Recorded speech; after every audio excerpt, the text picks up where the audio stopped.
قرآن اپنی زبان میں پڑھیے، قرآن سے فائدہ اٹھائیے، قرآن کو ثواب کے لیے سیکنڈ نمبر پر، قرآن کو ہدایت کے لیے اول نمبر پر۔ جی نیازی بھائی۔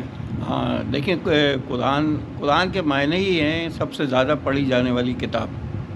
قرآن کے لفظی معنی سب سے زیادہ پڑھی جانے والی کتاب، لیکن افسوس یہ ہے کہ سب سے کم سمجھی جانے والی کتاب قرآن ہے۔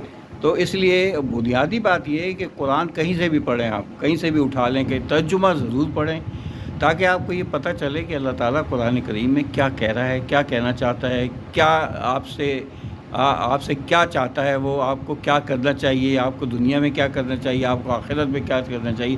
کیونکہ ہم جب یہ بات کہتے ہیں کہ اسلام جو ہے وہ پوری زندگی کے لیے کافی ہوتا ہے، تو اس کا مطلب ہے کہ کوئی شعبہ زندگی ایسا نہیں ہے جو قرآن نے آپ کو نہ بتایا، جو اسلام نے آپ کو نہ بتایا، چاہے وہ سیاسیات ہو، سماجیات ہو، معاشیات ہو، اقتصادیات ہو، کچھ بھی ہو۔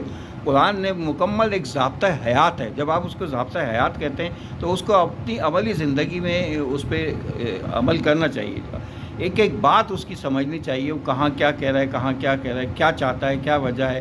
تو یہ جب تک یہ ساری اس کی لاجک اور اس کی ریزننگ آپ کو سمجھ میں نہیں آئے گی، اس وقت تک قرآن جو ہے وہ آپ کی سمجھ میں نہیں آ سکتا۔ اسی لیے اللہ تعالیٰ نے قرآن میں کہہ دیا کہ میں نے تمہیں یہ قرآن میں نے اس لیے بھیجا ہے کہ اس کو پڑھو، سمجھو اور عمل کرو۔ تو جب تک ہم عمل نہیں کریں گے اور قرآن کو بمعنی نہیں پڑھیں گے، جب تک معنی میں نہیں آتے ہوں گے، تو پھر کیا ہے؟